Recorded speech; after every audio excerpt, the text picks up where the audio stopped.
Hello दोस्तों, कहानी की इस नई सीरीज में आप सभी का स्वागत है। आज की इस कहानी का नाम है रहस्यमय चित्रकार। यह एक रहस्यमयी कहानी है। अगर आपको हिंदी स्टोरी, मोरल स्टोरी या मिस्टीरियस स्टोरी पढ़ने का शौक है तो इस कहानी को पूरा जरूर पढ़ें। रहस्यमयी चित्रकार। जूनागढ़ राज्य में राजा खड़क सिंह का राज था।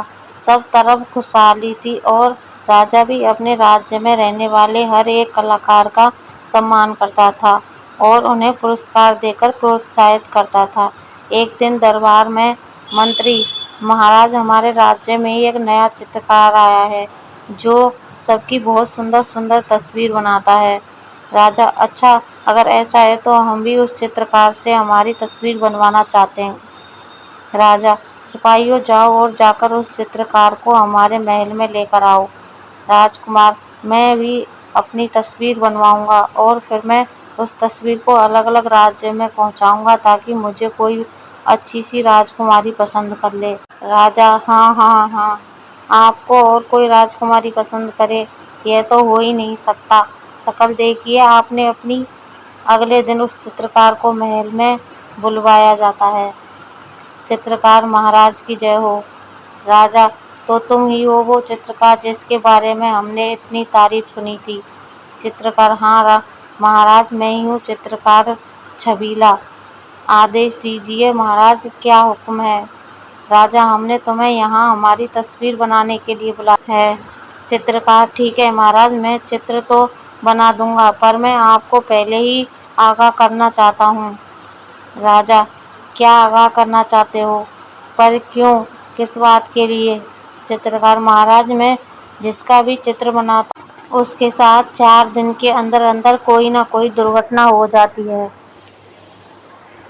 राजा, क्या बात कर रहे हो, यह सब अंधविश्वास है और मैं इन अंधविश्वास में नहीं मानता। चित्रकार, तो ठीक है महाराज, मैं आपका चित्र बनाने के लिए तैयार हूँ। फिर चित्रकार राजा का चित्र बनाने लगता है।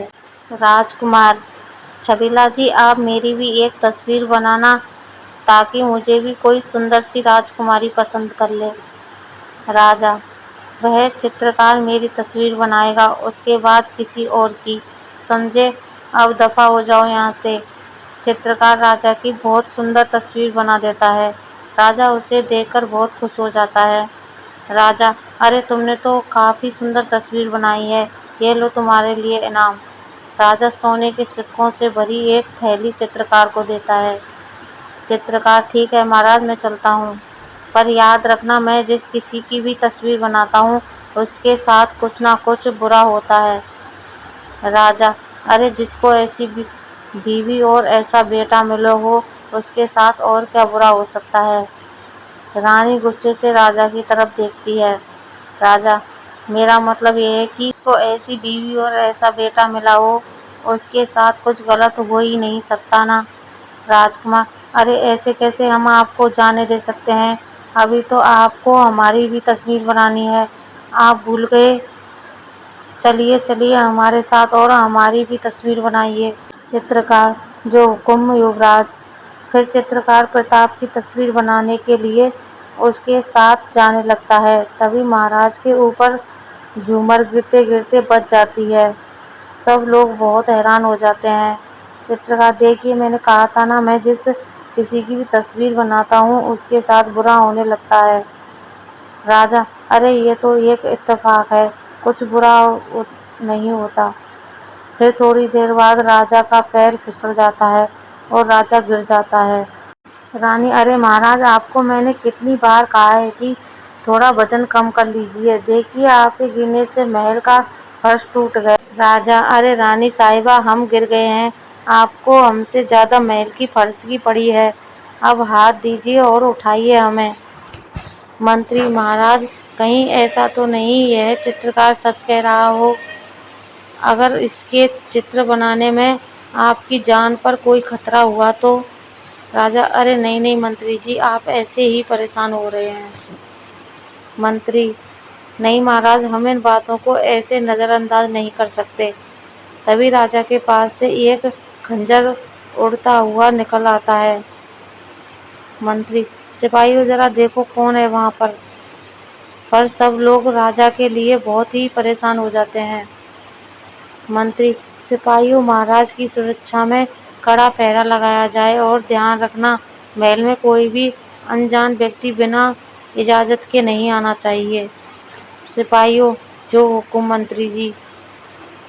फिर महल में कड़ा पहरा लगा दिया जाता है और राजा के कक्ष के बाहर भी तिगुना पहरा लगा दिया जाता है।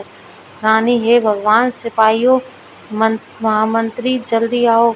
महाराज, महाराज उठिए, महाराज उठिए, महाराज। मंत्री, क्या हुआ रानी साहिबा? रानी, महामंत्री ये देखिए महाराज को क्या हुआ, ये उठ ही नहीं रहे हैं। अब मैं क्या करूंगी? मेरा सुहाग गुजर गया, मैं कैसे सजूंगी, कैसे संवरूंगी? महाराज, आपको मेरे महंगे जेवरों की कसम, आपको उठना ही होगा। अब मैं महंगे जेवरों का क्या करूंगी? उठ जाइए ना महाराज, मैं बिना सजे सवरे कैसी दिखूंगी? आप ही बताइए ना महाराज, उठ जाइए महाराज, उठ जाइए। रानी की दो दासियां रानी को संभाल कर बाहर ले जाती हैं।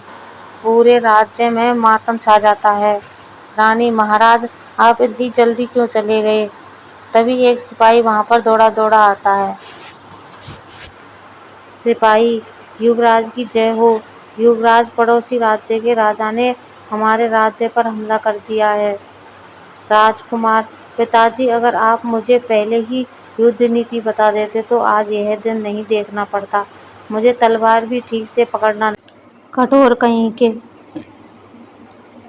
पर मंत्री की सूझबूझ से युवराज युद्ध जीत जाते हैं।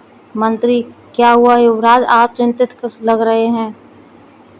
राजकुमार, नहीं नहीं मंत्री जी, मैं बस ये सोच रहा था कि जब मैं उस चित्रकार से चित्र बनवा रहा था तब चित्र नहीं बन पाया था, तो क्यों ना मैं भी उस चित्रकार से अपना चित्र बनवाऊं, ताकि हम पता लगा सकें कि क्या सच में उस चित्रकार के चित्र बनाने के बाद कोई दुर्घटना होती है।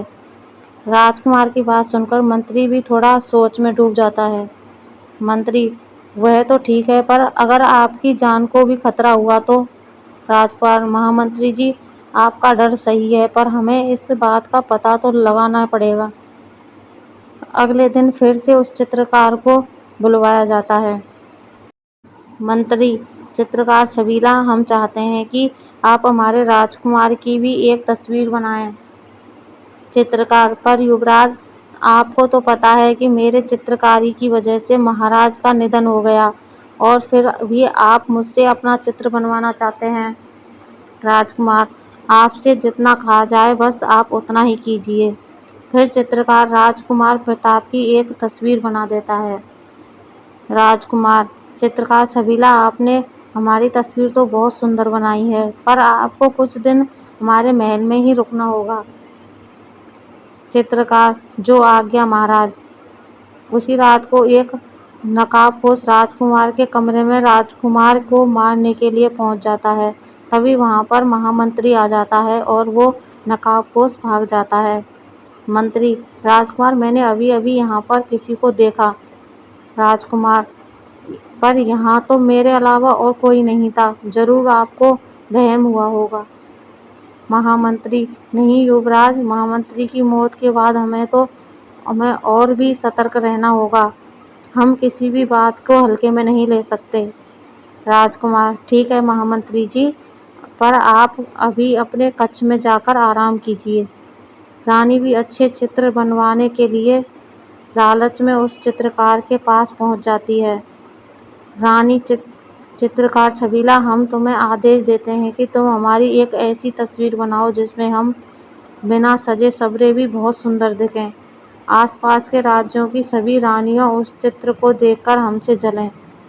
चित्रकार रानी की भी तस्वीर बना देता है और अपने कमरे में सोने के लिए चला जाता है। रानी सिपाहियों, महामंत्री जी को जल्दी से बुलाया जाए। रानी, महामंत्री जी, देखिए उस चित्रकार ने हमारी कैसी तस्वीर बनाई है। हमने उसे कहा था कि तुम मेरी बहुत सुंदर तस्वीर बनाना जिसे देखकर आसपास की सारी रानियां हमसे जलने लगें, पर उसने तो हमें ही जला दिया। मंत्री उस तस्वीर को देखकर हैरान हो जाता है। महामंत्री, इस तस्वीर की मुताबिक आपका चेहरा जला हुआ है, तो मतलब है आपके साथ भी ऐसी कुछ घटना होने वाली है। आप जरा सावधान रहना। तभी रानी की एक दासी गर्म पानी लेकर आती है और रानी का हाथ जल जाता है। रानी घबरा जाती है। रानी, मुझे बचाइए, मैं अपने सुंदर चेहरे को इतना बुरा नहीं देख सकती। मुझे बचाएं महामंत्री, मुझे बचाइए। अगली सुबह राजकुमार तलवारबाजी का अभ्यास कर रहा था। तभी तलवार लगने से उसका हाथ कट जाता है। दूसरी तरफ जब रानी रसोई का मुआयना करने आ गई तो उसकी आंखों में मिर्ची चली जाती है। दोनों महामंत्री के पास जाते हैं और सारी बात बताते हैं।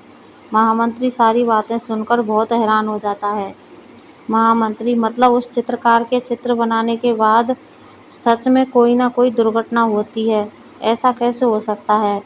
महारानी जी और महाराज, आप दोनों अपना ध्यान रखिए और थोड़ी ज़्यादा सतर्कता बरतिए। रानी, ठीक है महामंत्री जी। राजकुमार, आज 4 दिन हो गए हैं मेरी तस्वीर बने हुए, मतलब आज मेरे साथ कुछ ना कुछ घटना होने वाली है। मुझे सावधान रहना होगा। राजकुमार को एक नकाबपोश फिर से राजकुमार पर हमला करने आता है। वह राजकुमार के सीने में छुरा घोंप देता है। तब पीछे से राजकुमार उसे पकड़ लेता है। राजकुमार, सिपाहियों जल्दी से इस नकाबपोश को पकड़ो। सभी वहां पर पहुंच जाते हैं। मंत्री, क्या हुआ? राजकुमार, ये नकाबपोश हमारी जान लेने के लिए हमारे कमरे में घुस आया था। रानी, तुम मेरे बेटे को भी मारना चाहते थे, ये लो। राजकुमार, अच्छा तो वो तुम ही थे जिसने मेरे पिताजी को भी मार डाला और अब मुझे मारना चाहते हो। रानी, ये ले, तूने मेरी इतनी बदसूरत तस्वीर बनाई और अब तू मेरे बेटे को भी मारना चाहता है। चित्रकार, मुझे माफ़ कर दीजिए, इसमें मेरी कोई गलती नहीं है। रानी, तुम्हारी गलती नहीं है तो तुमने मेरी इतनी बदसूरत तस्वीर बनाई और कहता है कि मेरी गलती नहीं है। बता, तुझे यहाँ किसने भेजा था? माफ़ कर दीजिए, इसमें मेरी कोई गलती नहीं है। मुझे ये सब करने के लिए आपके महामंत्री ने कहा था और ये सारा षड्यंत्र भी उन्हीं का था। राजकुमार, क्या महामंत्री का? तभी महामंत्री अपनी तलवार निकालकर राजकुमार को मारने के लिए आगे बढ़ता है, पर एक सिपाही मंत्री के हाथ पकड़ लेता है। सिपाही, तुम्हें क्या लगता है तुम हमारे राज्य को हड़प लोगे और हम कुछ नहीं कर पाएंगे? और फिर सिपाही अपनी दाढ़ी मूंछ निकालकर राजा के भेष में आ जाता है। राजा, सिपाहियों पकड़ लो इन्हें। सब लोग हैरान हो जाते हैं। रानी, महाराज आप जिंदा हैं? राजा, हाँ मैं जिंदा हूँ। मुझे इस चित्रकार पर तो पहले से ही शक था, पर महामंत्री मैंने तुमसे ये उम्मीद नहीं की थी। बोलो, क्यों किया तुमने ये सब? महामंत्री, मुझे तो पहले से ही बदला लेना था। मैंने बहुत बार तुम्हें मारने की कोशिश की थी, पर मेरी सारी कोशिशें नाकाम हो रही थी। राजा, पर तुम मुझे क्यों मारना चाहते थे? महामंत्री, यह तुम पूछ रहे हो कि मैं तुम्हें क्यों मारना चाहता था? बचपन से ही तुम्हारे और मेरे बीच में जो प्रतियोगिता रही वो हमेशा तुम जीत जाते थे। और तो और, जब हम दोनों स्वयंवर के लिए गए तब मुझे पहली नज़र में रानी से प्रेम हो गया, पर स्वयंवर जीतकर रानी भी तुमने हासिल कर ली। उस दिन से ही मैंने यह फैसला लिया था कि मैं तुम्हें मारकर तुम्हारा राज्य छीन लूंगा, पर तुम हर बार बच जाते। इसलिए मैंने राजकुमार को भी युद्ध नीति से दूर रखा, ताकि तुम्हारे बाद यहाँ कोई मूर्ख राजकुमार कुछ न कर सके। राजा, सिपाहियों ले जाओ मंत्री को और इस चित्रकार को भी।